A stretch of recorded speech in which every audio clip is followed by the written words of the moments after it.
अखण्डमण्डलाकारं व्याप्तं येन चराचरं तत्पदं दर्शितं येन तस्मै श्रीगुरुवे नमः। गुरुर्ब्रह्मा गुरुर्विष्णु गुरुर्देवो महेश्वर गुरुर्साक्षात् परब्रह्म तस्मै श्रीगुरुवे नमः।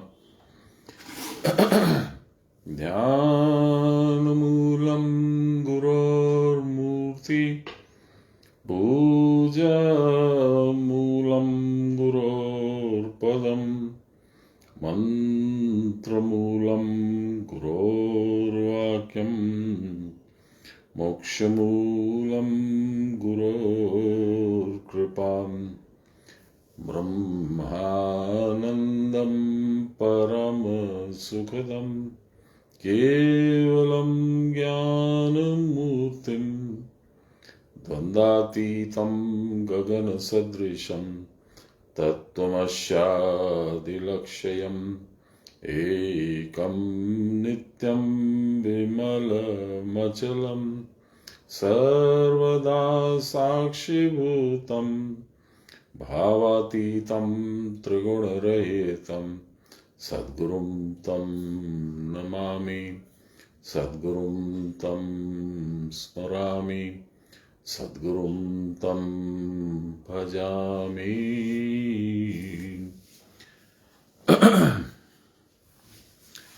नमो ब्रह्मण्यदेवाय गोब्राह्मणहिताय च जगद्विताय श्रीकृष्णाय गोविन्दाय नमो नमः। मूकं करोति वाचालं पङ्गुं लङ्घयते गिरिं यत्कृपातमहं वन्दे परमानन्दमाधवम्। नमो शिवब्रह्मविद्यां योगशास्त्रे नमः श्रीगुरुचरणकमलेभ्यो नमः। श्रीकृष्णाय नमः। सर्वधर्मान् परित्यज्य मामेकं शरणं व्रज अहं त्वां सर्वपापेभ्यो मोक्षयिष्यामि मा शुचः। ब्रह्मार्पणं ब्रह्म हविर्ब्रह्माग्नो ब्रह्मणाहुतं ब्रह्मैव तेन गन्तव्यं ब्रह्म कर्म समाधिनम्। बाबा की जय हो। मोक्ष योग में 55वां श्लोक हम लोग पढ़ रहे हैं। उसमें एक नोट है, पहले उसको पढ़ते हैं। बाबा ने क्या लिखा जानने की चेष्टा करते हैं। उसके बाद हम लोग मूल पाठ पे करते हैं पाठ। उसके बाद हम लोग 55 नंबर श्लोक का समापन के बाद 56 नंबर स्टार्ट करेंगे। बाबा की जो नोट बाबा ने दिया है, उस नोट का ऐसा है। सांप्रदायिकों का कथन है कि यह श्लोक भक्ति की प्रधानता स्थापित करता है। भक्ति का प्राधान्य तो है ही, अन्यथा किस बल से आदमी भगवान को पाने की चेष्टा करेगा। श्रीमद् भागवत में भी लिखा है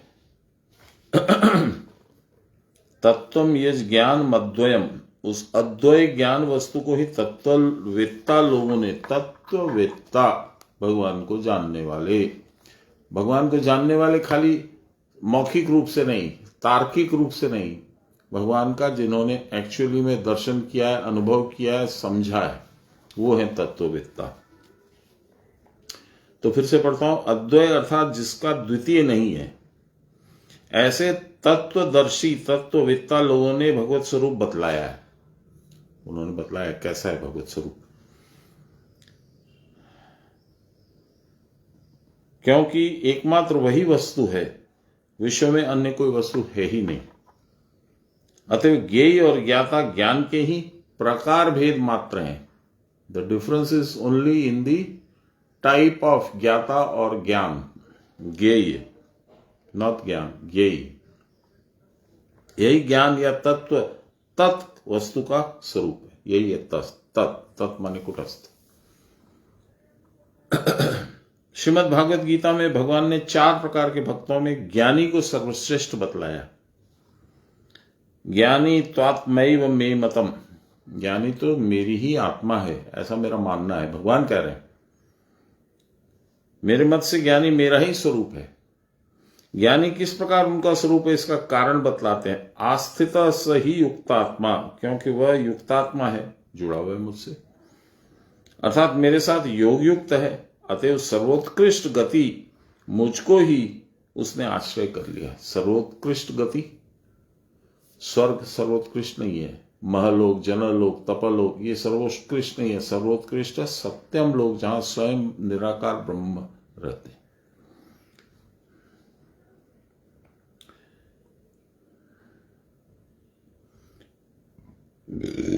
सम सर्वेषु भूतेषु होने के कारण ब्रह्मभूत पुरुष की सर्वभूतों में समदृष्टि होती है। यही नोट उन्होंने बताया। अब कह रहे हैं तत्वतः ज्ञात्वा विशते तदनंतरम, यानी मेरा जन्म नहीं है, मुझे बुढ़ापा नहीं आता, जरा नहीं है, मृत्यु नहीं है, मैं अभय हूं, अविनाशी हूं। इस प्रकार जो तत्वतः इन ऑल एस्पेक्ट्स जो मुझे जानता है, वह पश्चात मुझ में ही प्रविष्ट हो जाता है। ब्रह्म के स्वरूप को जानना और ब्रह्म में प्रविष्ट होना एक ही बात है। ब्रह्मविद ब्रह्मैव भवति, ये कई बार बोला हूं मैं। आत्मा आकाश स्वरूप है, क्योंकि वहां कुछ है ही नहीं। चित्त आकाश भी आकाश है। चित्ताकाश के चित्त का क्षय होने पर आकाश ही अवशिष्ट रह जाता है। तब यह आकाश और आत्माकाश एक हो जाता है, कोई भेद नहीं होता। क्योंकि भेद किस चीज से था? चित्त के रहने से, इसलिए वो चित्त आकाश हो गया था। जैसे एक घड़े में ढक्कन आप बंद कर दो, कुछ नहीं करना है, कुछ भरना नहीं है, कुछ डालना नहीं है, कुछ निकालना नहीं है, कुछ नहीं करना। एक घड़े को आप ढक्कन बंद कर दो, अब उसके अंदर जो आकाश है वो क्या हो गया? घटाकाश। तो पार्थक्य क्या उससे बाहर वाले आकाश से और घटाकाश से? कुछ नहीं, यही इतना ही कि वो उस घट के अंदर कैद है, बस। उसी तरह से चित्ताकाश, चित्त का जब नाश होता है तो चित्ताकाश और आकाश में कोई अंतर नहीं रहता।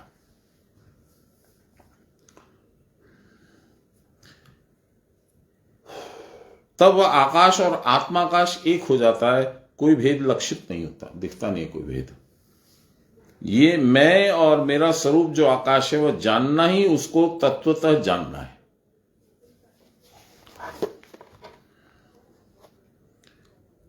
इस प्रकार जान लेने पर उपाधि शून्य आकाश स्वरूप अवस्था में दृष्टा मैं भी डूब जाता है। तो वही विशते तदनंतरम है। उपाधि शून्य आकाश और मैं भी अब उपाधि शून्य हो चुका है, तो एक दूसरे के अंदर में मिल जाते हैं, अभिन्ना भाव से मिल जाते हैं। You cannot separate the two. उसी को कहते हैं विशते तदनंतरम। साधन करते करते साधक इस स्थूल देह के अतीत परे एक ज्योतिर्मय लिंग देह का अनुभव करता है। पश्चात उस देह के अंतर्गत एक और शुद्ध ज्योतिर्मय बिंदु देखता है, वही मैं या जीव है। पश्चात वह जीव बिंदु भी अनंत रूप स्थिर चित्त समुद्र में प्रविष्ट होकर अपने नाम रूप को भुला देता है। कल ही अपनी चर्चा हो रही थी तो मैंने कहा था वो जो ज्योतिरूप बिंदु है वह ब्रह्माणु है, सेपरेट ब्रह्माणु।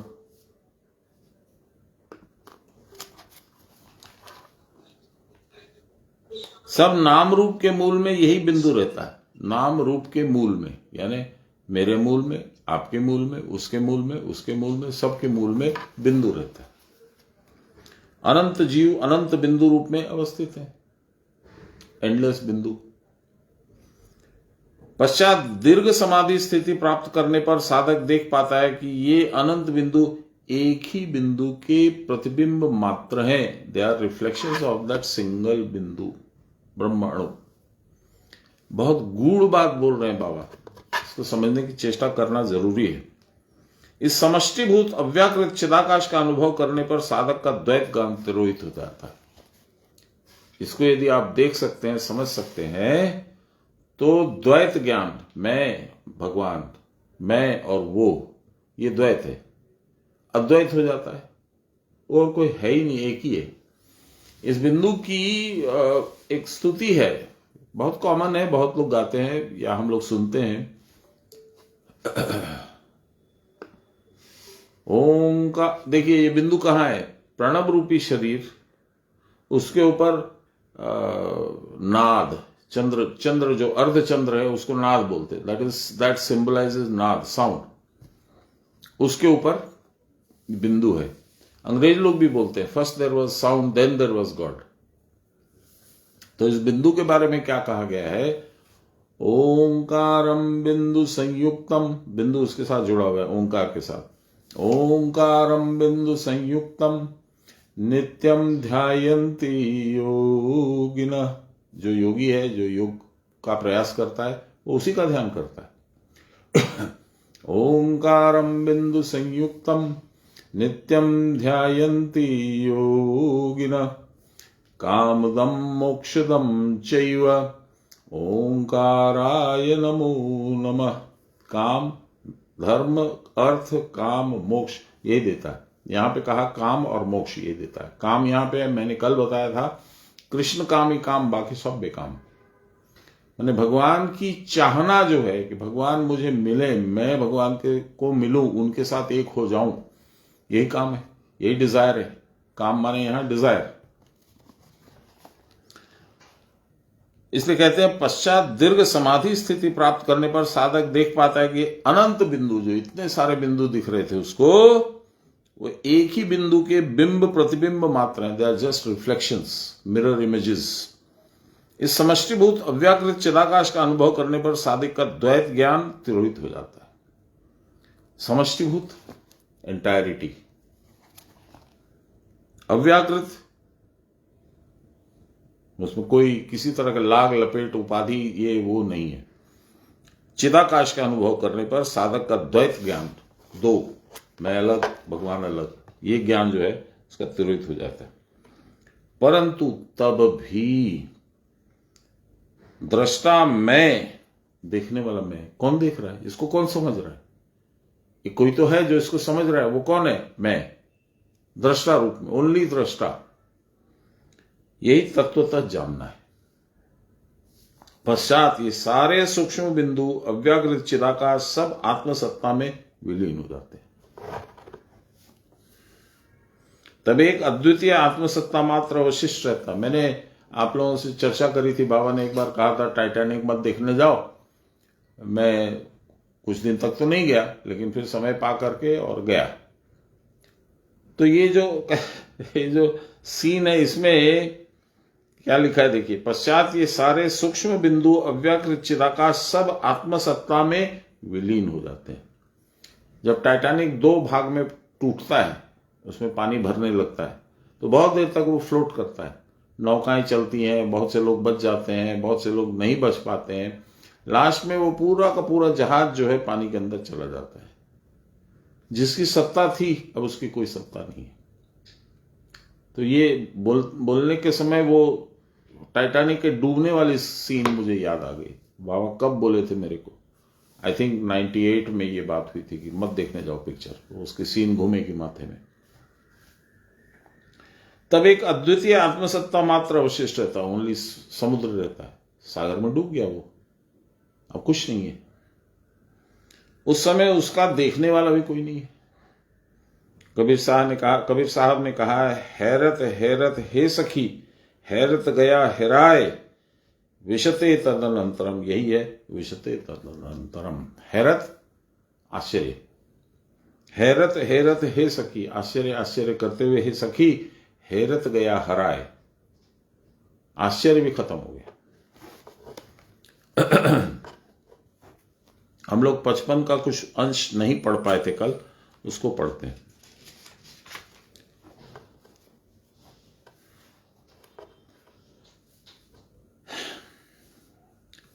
रैंडम में कहीं से भी स्टार्ट कर रहा हूं। प्राण के स्थिर होने पर मन की मनन शक्ति नहीं रहेगी, मन ही नहीं रहेगा। प्राण जब स्थिर होगा तो मन आत्मा में लीन हो जाएगा, तो उसकी मनन शक्ति ऑटोमेटिकली खत्म हो गई।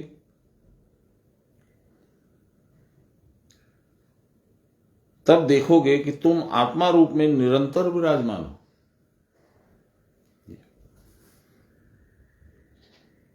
तुम्हारे शांत, शुद्ध, अविचल, अविकृत रूप को कोई अशुद्ध, चंचल या विकृत नहीं कर सकता। प्राण स्पंदन के निरोध के द्वारा ही स्मृति का स्फुरण होता है। इसी कारण साधन पथों का अवलंबन किया जाता है। प्राण कैसे स्पंदित होता है और वह किस प्रकार मन, इंद्रिय और विषय आदि के रूप में परिणित होकर अनर्थ रूप संसार भाव को विकसित करता है, यह जानने का विषय है। You need to know this. संसार भाव के असत्य होने पर भी इसके कार्य कारण की धारा में एक स्वतः सिद्ध श्रृंखला विद्यमान है। प्राण जिस प्रकार विषयाकार में प्रणीत हुआ है, उससे अवगत होकर तथा उससे मन को हटाकर विपरीत भावना द्वारा प्राण धारा को विपरीत दशा में प्रवाहित करना होगा। अभी तक डाउनहिल जा रहे थे, अब उल्टा चलना होगा, ऊपर चढ़ना होगा। इसकी विपरीत दिशा में प्रवाहित कर पाने पर बहुत सहज ही प्राण के साथ मन भी आत्मा में संलीन हो जाएगा। तब यह समझ में आएगा कि जो पहले था वही पीछे भी रहता है। मध्यावस्था में स्वप्न दर्शन के समान जो एक क्षणिक चांचल्य हुआ था, अब देखिए यहां पे सृष्टि, स्थिति और लय, इन तीनों की बातें हो रही। सृष्टि में क्या था? मैं आया, मेरे साथ मेरे चित्त, बुद्धि, अहंकार, इंद्रिय, दिस दैट सब आए। बीच में क्या हुआ? वो वर्तमान रहा। लेकिन सृष्टि के पहले क्या हुआ? कुछ नहीं था। और प्रलय के बाद क्या रहेगा? कुछ नहीं रहेगा। तो मध्य में स्थिति रहेगी। मैं हूं, मेरा सब कुछ है, मेरी सोच है, मेरा मन है, मेरा चित्त है, मेरी बुद्धि है, सब कुछ है। मध्यावस्था में स्वप्न दर्शन के समान जो एक क्षणिक चांचल्य हुआ था, on the scale of time which the gods have, भगवान लोग की समय जैसे हम लोग का 24 घंटे का दिन होता है, उन लोग का कई युगों का एक दिन होता है, चारों युग का एक दिन होता है। तो उनका स्केल, हमारा स्केल अलग अलग है। तो हमारे लिए जो पूरी जिंदगी है, उनके लिए एक क्षण है। तब यह समझ में आ जाता है कि जो पहले था वही पीछे रहता है। मध्यावस्था में स्वप्न दर्शन के समान जो एक क्षणिक चांचल्य हुआ था, by that their scale, not by your scale, वही जगत रूप में प्रकट हुआ था, स्थिति। अन्यथा आदि अंत में वही एक अव्यक्त सत्ता रहती है और रहेगी। अव्यक्त सत्ता, वो सत्ता कहां रहती है? भगवान में। भगवान के अंदर में वो शक्ति भी उनकी उनके वक्षस्थल में रहती है, शक्ति भी, जिसको बाद में हम लोग दो भागों में पाते हैं, एक पराशक्ति, एक अपराशक्ति, और फिर निर्माण होता है। सृष्टि स्थिति विनाशानाम शक्ति भूते सनातनी गुणाश्रय गुणमय नारायणी नमोस्तुते, ये वही बात बोली जा रही है।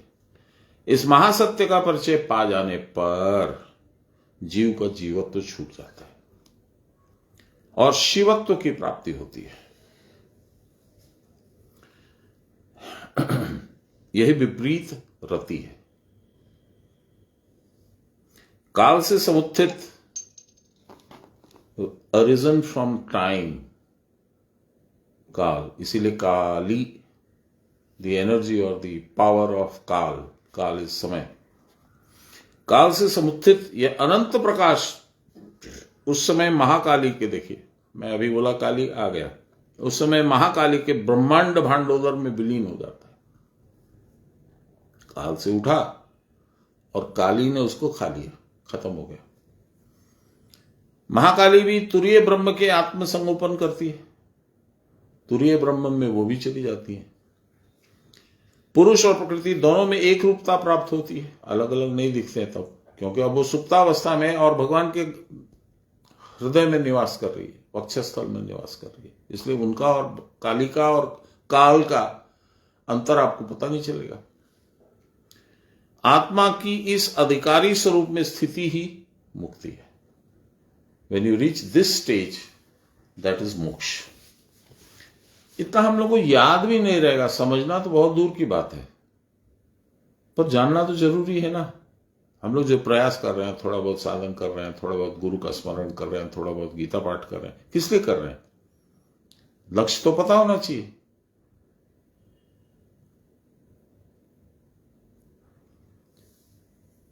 इसके द्वारा ही जीवात्मा और परमात्मा का अभेद भाव सूचित होता है। अभेद भाव, there is no difference between जीवात्मा एंड परमात्मा। इस द्वैत विवर्जित, विवर्जित माने वहां द्वैत का प्रवेश नहीं है, नो एंट्री फॉर द्वैत, दो सोचने का वहां परमिशन नहीं है। चैतन्य रूप ही आत्मा का यथार्थ स्वरूप है। वह स्वतः ही जन्म जरा मरण आदि रहित अवस्था है। जरा, जन्म और मरण ये किसको होता है? देह को होता है, आत्मा को थोड़ी होता है। आत्मा का यह अभय परम भाव जान लेने पर फिर जीव का जीवत्व नहीं रहता। इस अविनीश्वर गति को लक्ष्य कर लेने पर जीव उसके भीतर प्रविष्ट होकर स्वरूप में अवस्थित होता है। स्वरूप क्या है? मेरा आत्मा, उसी में मैं रहूंगा। आत्मा सब प्रकार से उपाधि वर्जित है। कौन रंग का है, क्या साइज का है, गोल है कि चौकुटा है कि अष्टकोण है कि क्या है, नथिंग, नो उपाधि। कौन से रंग का है ये पहले पूछा। कितना वजन है आत्मा का? We don't know any of this, this is all nonsense.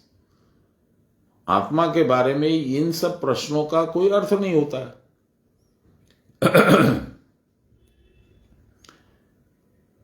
सब प्रकार से उपाधि वर्जित है। उपाधि तब होती है जब इस सब में कुछ भी रहेगा। मोटा है, काला है, बड़ा है, छोटा है, ये सब उपाधियां हैं। आत्मा की उपाधि कुछ नहीं है, क्योंकि आपको दिखती ही नहीं है आत्मा। और आकाशवत है, you can not touch it.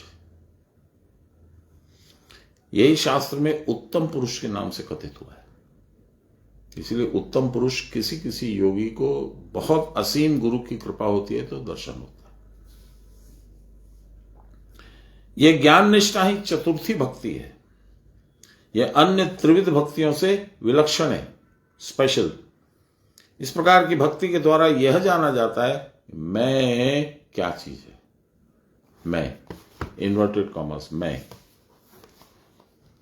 मैं ये शरीर तो है नहीं। बाबा भी बोलते थे हाड़मान से शरीर गुरु नॉय रे बाबा। ताले के गुरु बाबा? गुरु अच्छे प्रणव। हम लोग को तो समझ में नहीं आता था ना, इसलिए प्रणव का बता दिया कि प्रणव है। अब प्रणव का क्या? What is the density of Pranav, what is the weight, what is the specific gravity, what is the length size, we don't know. These are the terms जिन पे हम लोग अपना विचार करके उसका एक अस्तित्व नाप तौल के अपने दिमाग में बैठाते हैं कि उसका इतना वजन है, ये काला है, गोरा है, पुराना है, नया है, इस रंग का है, उस रंग का है, तेजी से ऊपर उठता है, तेजी से नीचे उतरता है, व्हाटएवर। वो तो कुछ भी नहीं है।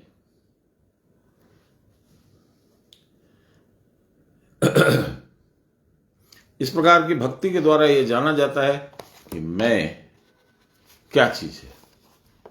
मैं माने आत्मा, मैं माने ये शरीर नहीं। मैं से सब अभिन्न है, यह भी जाना जाता है। जितना संसार में कुछ भी है वह सब मैं यानी आत्मा से अलग है। उनको तत्वतः जानना यही है। This is how you know him in completeness with all it's facets. इस प्रकार का तत्व ज्ञान होने पर न मैं रहता है और न मेरा। जब मैं ही नहीं हूं, मेरा भी नहीं है कुछ, संसार भी नहीं है।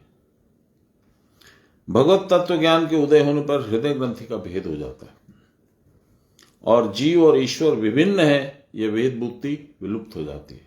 जीव अलग है, भगवान अलग है, उनसे मेरा क्या कंपैरिजन, मेरा कोई कनेक्शन नहीं है, मैंने भगवान को कभी देखा नहीं है। ये सब हम लोग के विचार हैं, ये खत्म हो जाते हैं। यही है मैं को जानकर मैं में लय हो जाना। या परमात्मा में प्रवेश करना। बाबा ने कहा था अहंकार के ओंकारे मिश्य देवा, यही है मोक्ष, यही है योग। योग माने जुड़ना। मुझे तो बड़ा आनंद आ रहा है, बहुत डीप, वेरी वेरी इंटरेस्टिंग विवरण, विवेचना, बहुत सुंदर।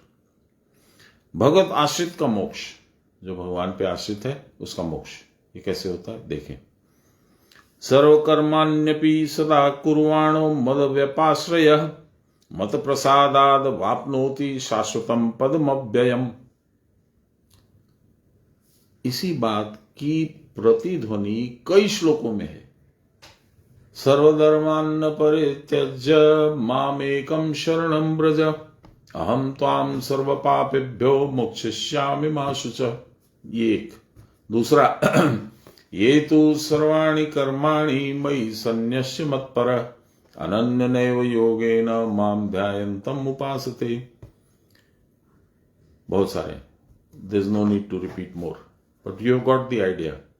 इसी बात को भगवान ने गीता में कम से कम, मेरा अपना आकलन है कि 15 बार इस पर्टिकुलर बात को बोला है।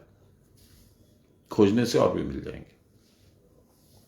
अनन्यास चिंतयन्तो माम ये जना पर्युपासते। बहुत है, let us not go too much into it. सुनिए, इसका अर्थ सुनिए। सर्वदा सर्वकर्म करके भी मतपरायण या मुझको आश्रय करके, मालिक का काम है, उनके लिए कर रहा हूं, भगवान की प्रीति के लिए प्राप्त करने के लिए कर रहा हूं, मेरे प्रसाद से नित्य अक्षय पद को प्राप्त होता है, मोक्ष मिलता है। आध्यात्मिक व्याख्या। समस्त कर्म वह करता है मेरे आश्रय में रहकर। ओ, भगवान कह रहे ये बात। समस्त कर्म वह करता है, साधु, योगी, सन्यासी, त्यागी, मेरे आश्रय में रहकर, अर्थात आत्मा में रहकर क्रिया करता है। यहां पे ध्यान रखता है, क्रिया करता है। यही तो रामायण में बोला उस दिन 31 दिसंबर को, जिस दिन उद्बोधन था संघ का उद्बोधन खत्म करके, प्रोसेस खत्म करके रात को 8:30-9 बजे में पहुंचा, तो वो राम मंदिर का कुछ आ रहा था। उसमें किसी ने बोला,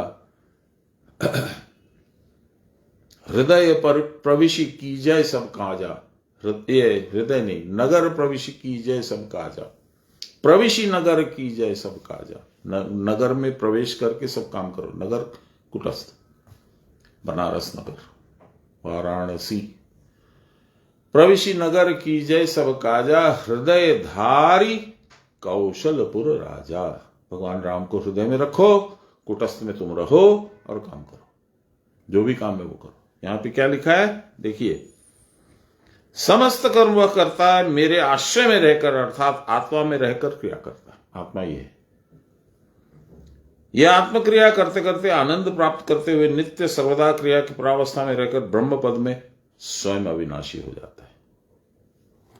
जब तक शरीर है तब तक नाश होगा, तो अशरीरी हो जाता है तो उसका नाश क्या होगा? पूर्णतः शुद्ध हो जाने पर अंतःकरण मल शून्य हो जाता। मल माने संसार आसक्ति, और साधक का ध्यान भाव अत्यधिक वृद्धि को प्राप्त होता है। तब वह बाहर का कर्म कुछ नहीं कर सकता। यही कर्म संन्यास है। उस समय एक आत्माकार वृत्ति के सिवा अन्य कोई वृत्ति उसमें उदित नहीं होती।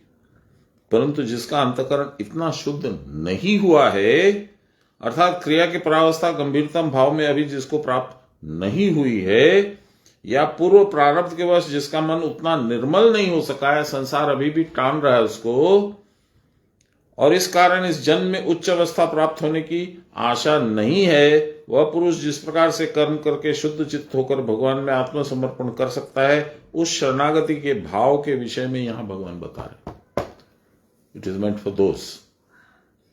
जिस साधक को अभी संसार के सारे कर्म करने पड़ते हैं, परंतु मन भगवान की ओर लगा है, अवसर पाते ही जो समय नष्ट न करके क्रिया में बैठ जाता है, सब कर्म करते हुए भी जो प्राण की गति को लक्ष्य करना नहीं भूलते, प्राण कहां जा रहा है, जो चक्र चक्र में मन को सर्वदा लगाए रखते हैं, उनका मन क्रमशः स्थिर, विशुद्ध और प्रसन्न हो जाता है। उसका ही नाम है मद व्यपाश्रय या शरणागति।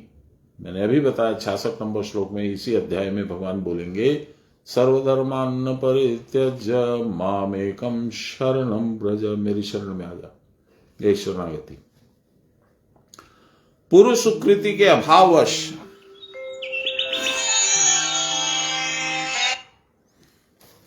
पूर्व स्वीकृति नहीं, सुकृति, सुकृति माने पुण्य कर्म, अच्छे कर्म, भगवत कर्म के अभाववश नहीं किया है, इसलिए अभाव है।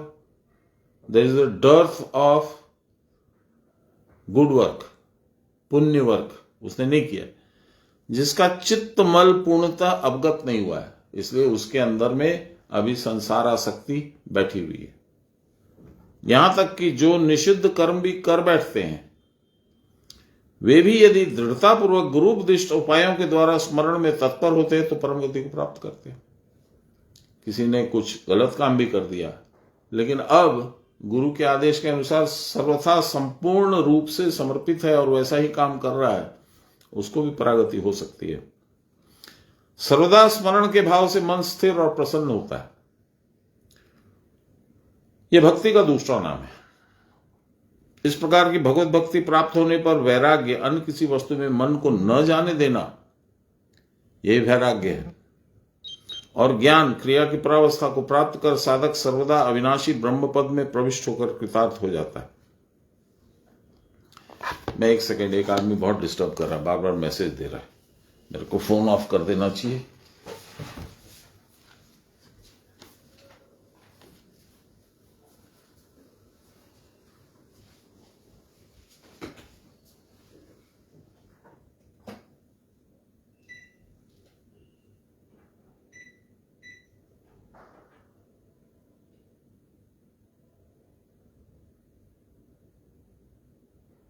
बार बार हमको फोन कर रहा है यार, अंजलि वाला। तुम हैंडल करो ना यार, यू नो कि मेरा गीता क्लास है, यू शुड टेल इट।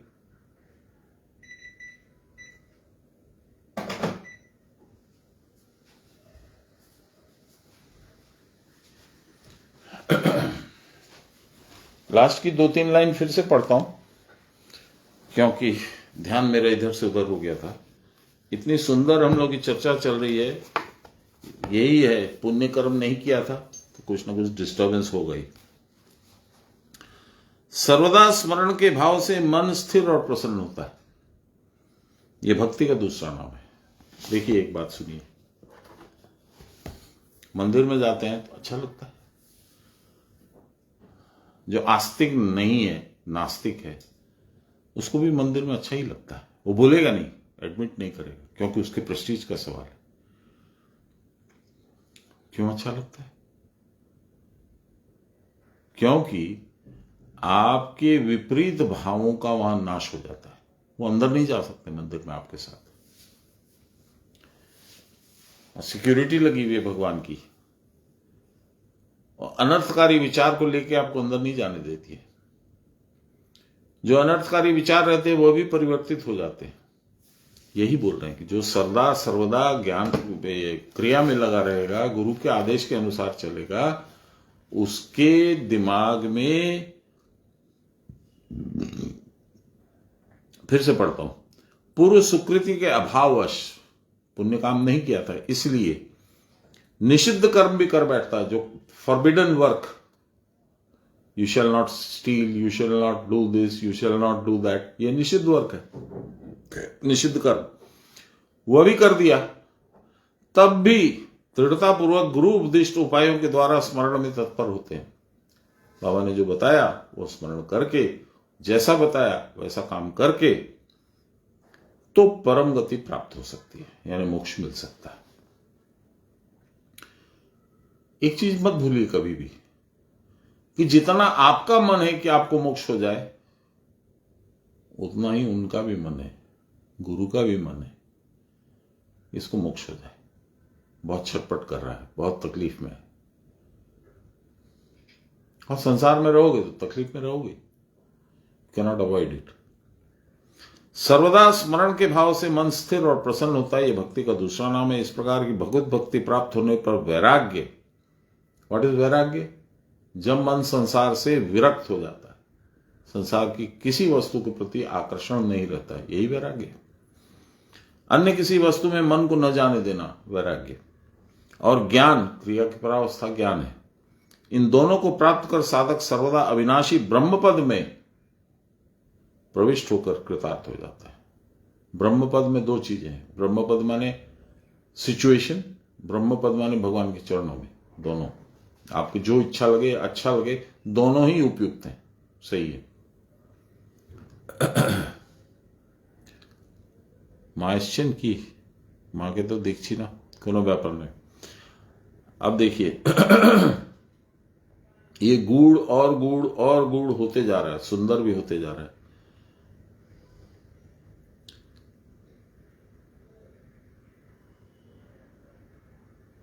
चेतसा सर्वकर्माणि मयि सन्न्यस्य मत्परः बुद्धि योग मुपाश्रित्य मच्चित्त सततम भव। इसकी भी प्रतिध्वनि पहले आ चुकी है।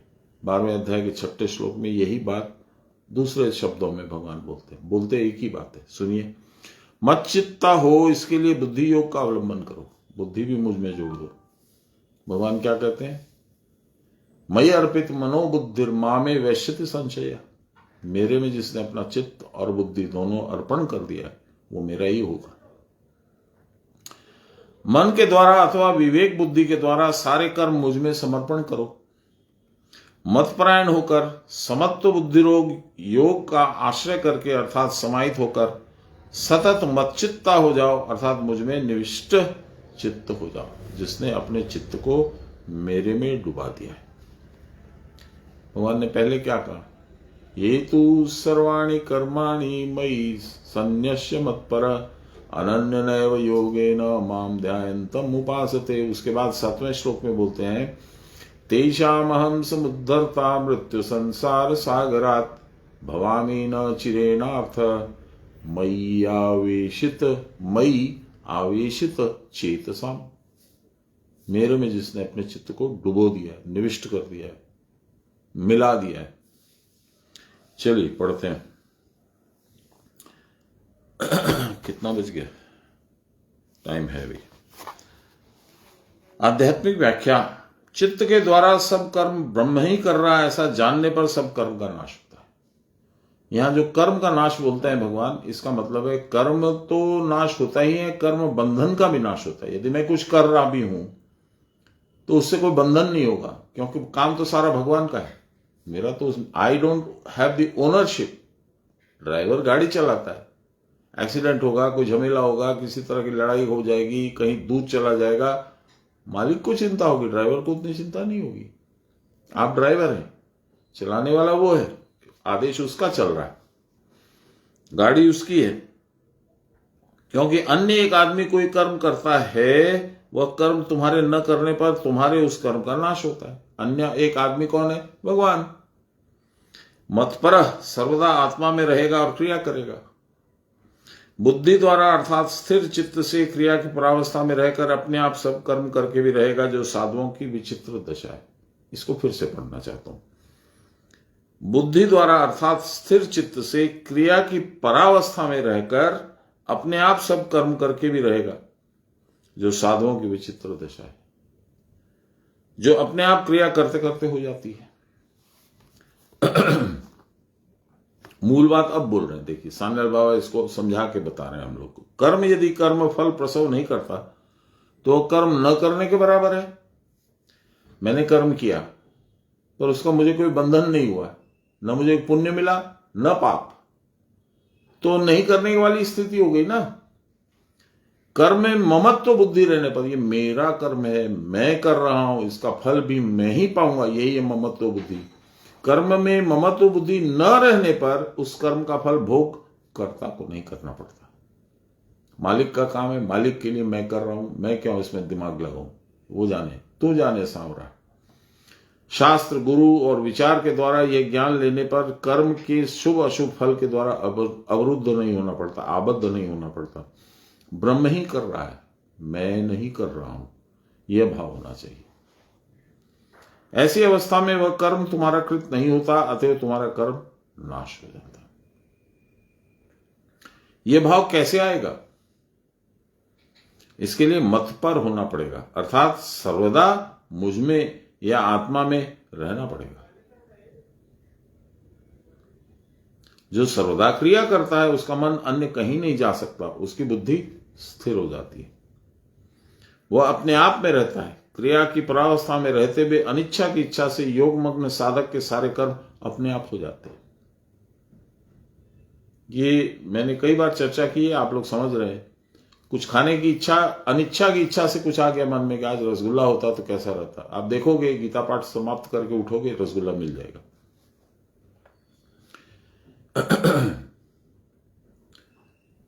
जो योग युक्त नहीं होता, भगवान के साथ जुड़ा हुआ नहीं होता, उसकी बुद्धि स्थिर नहीं होती है।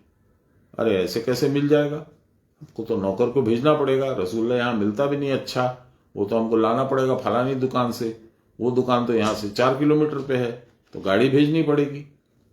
ये सब सोचेगा वो। और जो योग युक्त है, भगवान के साथ जुड़ा हुआ है, वो बोलेगा भगवान भेजेंगे तो खराब थोड़ी भेजेंगे, वो जो बेस्ट होगा वही आएगा मेरे लिए, खत्म। उतना भी नहीं सोचेगा। क्रिया की परावस्था में रहते हुए अनिच्छा की इच्छा से योगमग्न साधक के सारे कर्म हो जाते हैं। यह एक विचित्र अवस्था, उस अवस्था को प्राप्त हुए बिना कोई उसे समझ नहीं सकता। बुद्धि को समाहित करना ही बुद्धि योग है। समाहित मतलब अपने आप में रहना, अपने आप में रहने की जगह कहां है बुद्धि की? आत्मा में। क्रिया की परावस्था में बुद्धि की स्थिरता ही बुद्धि योग है। उस समय भेद बुद्धि नहीं रहती, बुद्धि में समता आ जाती, बैलेंस। कल बताए थे ईड़ा और पिंगला और सुषुम्ना, उसका चक्कर। इस प्रकार समता में चित्त संलग्न होने पर ही मच्चित्त हो जाता है। मच्चित्त होने पर ही मत पर हो सकते हैं। आत्मा में सर्वदा रहने का उपाय है सर्वदा क्रिया करना। ये कैसे संभव है? सर्वदा क्रिया करना, एक हम लोग को जो फर्स्ट क्रिया मिली है वो करते रहना चाहिए, हो जाएगा। मैंने एक बार बाबा को बोला था, बाबा आप जितना मुझे बता रहे हैं मेरे को 3 घंटा तो मिनिमम लगेगा, तो इतना तो बहुत ज्यादा हो रहा है बाबा, कुछ सोच के हमको कहीं शॉर्ट कहां पे कर सकते हैं, 1 घंटा 1.5 घंटा मेरा खत्म हो जाए। आप सोच के बताइए बाबा कितनी देर करना पड़ेगा। तो हल्का सा मुस्कुराए और बोले 24 घंटा। मैं कम करने गया, फुल टाइम का मिल गया जॉब। 24 घंटा कैसे करोगे? पहले क्रिया करके।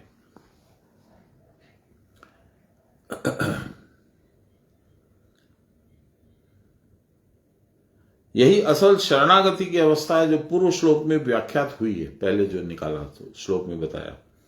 क्रिया के द्वारा प्राण के स्थिर होने पर स्थिर बुद्धि का आविर्भाव होता है। जिसकी बुद्धि स्थिर होती है उसको सदा ही असमूढ़ भाव रहता है। मूढ़ माने तो संसार में फंसा हुआ है, असमूढ़ माने संसार से उसको कोई लेना देना नहीं, वैराग्य हो गया।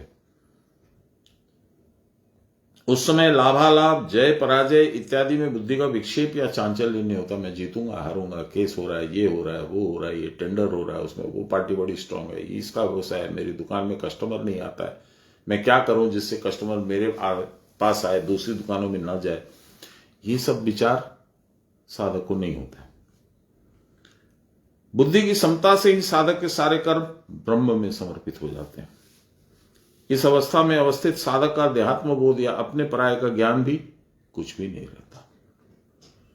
इस प्रकार सतत युक्त, सतत ऑल द टाइम युक्त, जुड़ा हुआ का सर्व कर्मार्पण अपने आप हो जाता है। सारे कर्म भगवान में अर्पण हो जाते हैं। जो मच्चित्त है उसके चित्त में अन्य प्रत्यय समुदित नहीं होते, केवल आत्माकार वृत्ति का ही प्रत्यय होता है। उस मच्चित्तता ही तत्व बुद्धि या ज्ञान की प्राप्ति का उपाय है। मनोमल, मन का मल, मल माने संसार आसक्ति, आपको पहले बताया, इसलिए निर्मल, जिसको संसार आसक्ति नहीं है। बहुत सारे कबीर जी के दोहे हैं, अभी याद आ रहे हैं, पर I don't want to waste the time, फिर भी एक सुन लीजिए। गुरु धोबी सिख का पड़ा, सिख माने शिष्य, डिसाइपल। गुरुजी धोबी हैं वॉशरमैन, और हम मैला कपड़ा हैं। गुरु धोबी सिख कापड़ा साधन सृजनहार। पहले जमाने में साबुन नहीं होती थी, गंगा मट्टी, चिकनी गंगा मट्टी को लेकर के उसको लगा करके फिर कपड़ा पीट पीट के साफ करते थे। तो साधन सृजन, उसको सृजनहार मट्टी बोलते थे। गुरु धोबी सिख कापड़ा साधन सृजनहार, सूरत शिला पर धोइए निकले ज्योति अपार। ये सम्मूढ़ भाव और आत्मा के साथ बुद्धि का योग होने पर साधक अनन्य शरण हो जाता है। मत चित्ता ही तत्व बुद्धि या ज्ञान की प्राप्ति का उपाय है मनोमल, या चित्त विक्षेप के रहते इस प्रकार का विशुद्ध स्थिर भाव उदित नहीं होता। जब तक चित्त में गंदगी है, सोच है, विचार है, तब तक ये भाव नहीं आएगा। That will over power you. इसीलिए आपको युद्ध करना है। आत्मा के साथ बुद्धि का योग होने पर साधक अनन्य शरण हो सकता है और कोई दूसरा नहीं है। इस भाव से भगवान के शरण में जाना, अनन्य, नो अदर। आत्मा के साथ बुद्धि का योग रखने का प्रधान उपाय है क्रिया योग। अन्य कर्म के समान इस कर्म में कोई बंधन नहीं होता और इस कर्म के द्वारा ही बुद्धि स्थिर और विशुद्ध होती है।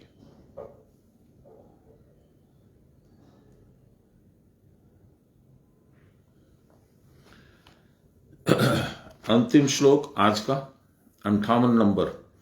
आत्मनिमग्न चित्त में सब प्रकार की दुख, दुर्गति और अहंकार का विनाश होता है। आत्मनिमग्न, जो आत्मा में डूबा हुआ है, चित्त आपका मन, उसमें सब प्रकार की दुख, दुर्गति और अहंकार, मैं, बकरी के जैसे मैं। प्रकाश जी जय गुरु। लेट से आए लेकिन अच्छा लगा आप आए तो। तबीयत ठीक नहीं है लग रहा है, इसीलिए इतना लेट हो रहा है आपको। कोई बात नहीं, मोस्ट वेलकम। आत्मनिमग्न चित्त में सब प्रकार की दुख, दुर्गति और अहंकार का विनाश होता है। सबसे पहले तो विनाश होता है अहंकार का, उसके बाद दुख और दुर्गति तो बाद में आते हैं। कैसे, सुन लीजिए। मत चित्त सर्व दुर्गाणी मत प्रसादात् तरिष्यसि अथ चेत वहमंकारन्न शोष्यसि विनक्ष्यसि।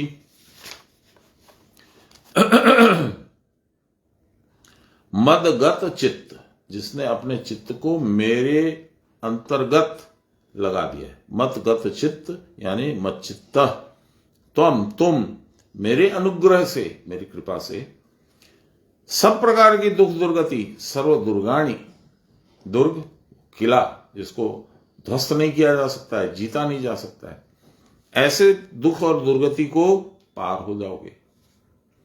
और यदि अहंकारवश मैं नहीं सुनोगे तो नष्ट भी हो जाओगे। लहरी माशे बोलते हैं, मुझ में सर्वदा चित्त रखकर अर्थात क्रिया करके जो गुरुवक्त्र गम्य, वक्त्र माने मुंह, गम्य माने जानना, गुरु के मुंह से जाना जा सकता है, श्रीमुख से सुना जा सकता है।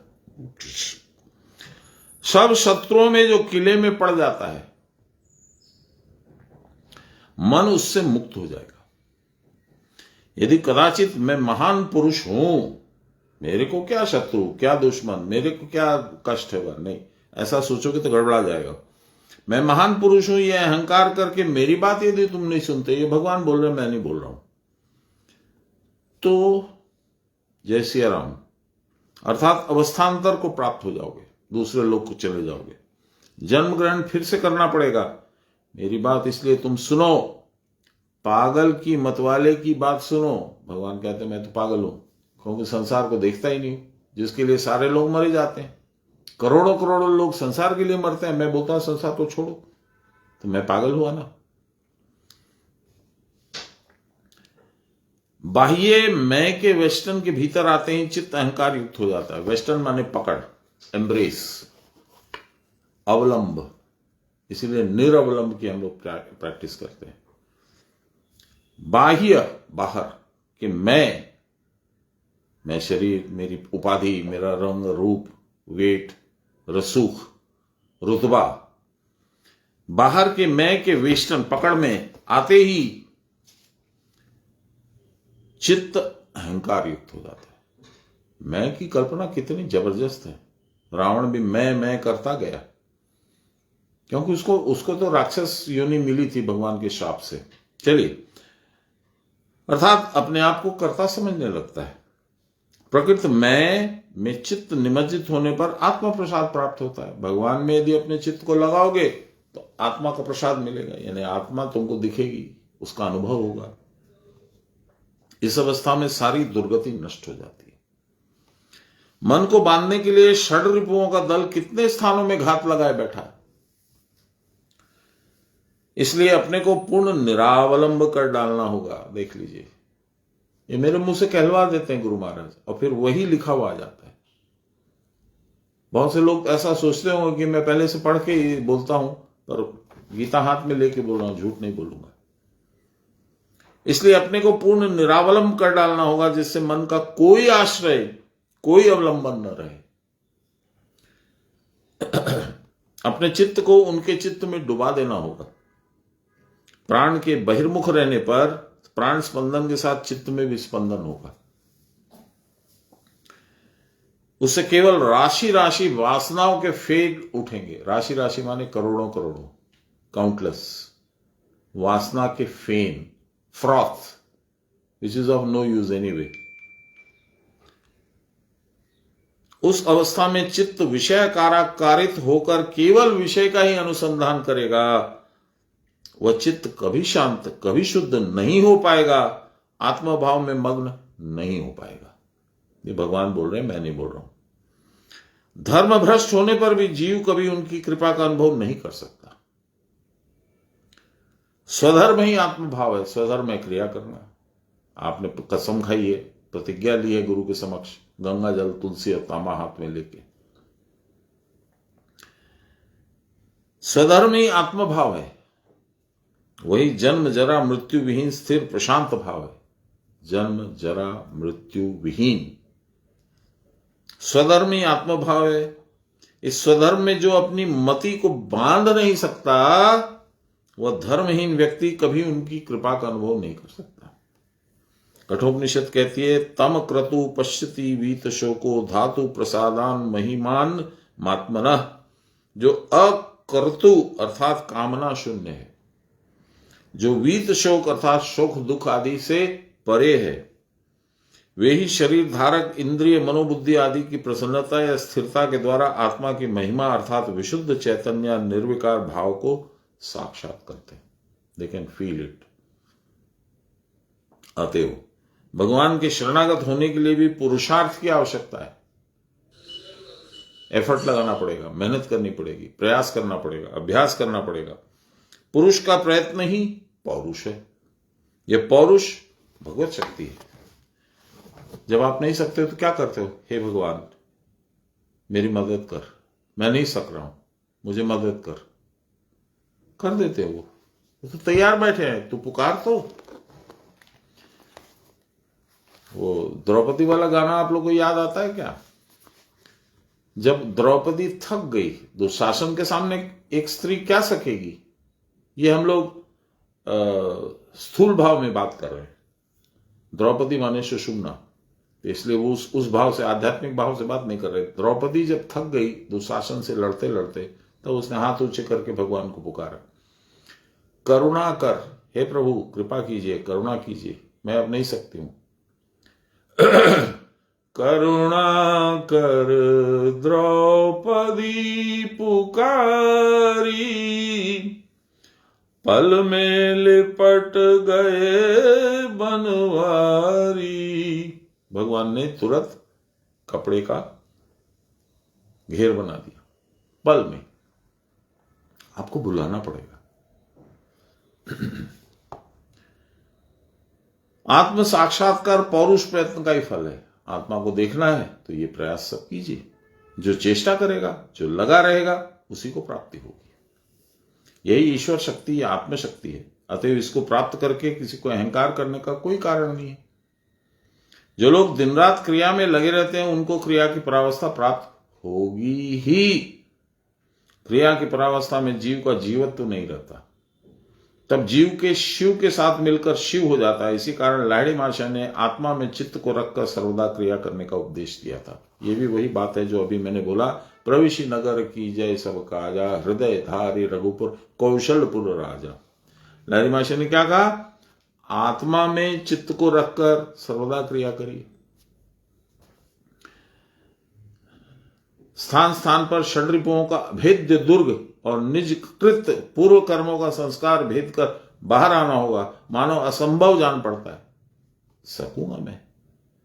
बहुत सारे हैं, मैं इतना कमजोर हूं, नहीं होगा। फिर कैसे होगा?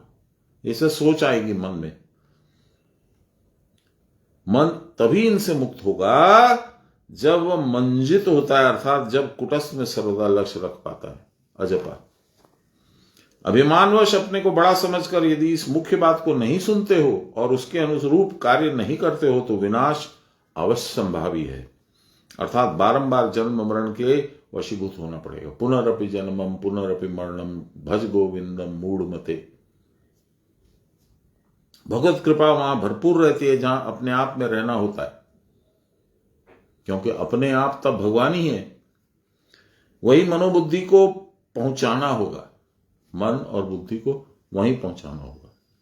मन से सारी आशा सारी कल्पना निशेष रूप से हटा देनी होगी, तभी अकिंचन हो सकोगे। अकिंचन के प्रति भगवान की असीम कृपा होती है। आज मेरा ख्याल टाइम हो गया एकदम एग्जैक्ट। चलिए, हम लोगों ने 58 आज किया है। श्री कृष्ण गोविंद हरे मुरारे, हे राम नारायण वासुदेव, श्री गुरु चैतन्य हे आत्मदेव, हे मात दुर्गे हर विश्वनाथ। सर्वे भवन्तु सुखिनः, सर्वे सन्तु निरामया, सर्वे भद्राणि पश्यन्तु, मा कश्चित् दुख भाग् भवेत्। इसी का रूपांतर है हिंदी में, हे ईश सब सुखी हो, कोई न हो दुखारी, सब हो निरोग, भगवन धन धान्य के भंडारी। सर्वे भवन्तु सुखिनः, सब सुखी हों। सर्वे भद्राणि पश्यन्तु, अच्छा देखें, शुभ देखें। चलिए, असतो मा सद्गमय, असत संसार इसको छोड़ करके सद्गमय, भगवान सत्य है बाकी सब असत्य है, तो इनको छोड़ के उनकी तरफ जाओ। असतो मा सद्गमय, तमसो मा ज्योतिर्गमय। ये संसार तो अंधकार है, अंधेरा है, तामसिक गुण वाला है, ये तो पूरा काला है। भगवान के प्रकाश में जाओ। तमसो मा ज्योतिर्गमय, मृत्योर्मामृतम गमय। मृत्यु है संसार, तो मृत्यु सागर ही बोला गया है इसको। उसको छोड़ करके अमृत तो प्राप्त करो, भगवान की तरफ जाओ। बोलिए प्रेम से गुरु महाराज की जय, परम गुरुदेव की जय, परात्पर गुरुदेव की जय, परमेष्टि गुरुदेव की जय, आदि गुरुदेव की जय, गुरु माता की जय। हर हर महादेव। जय हो, जय हो। महाप्रणाम नेविन।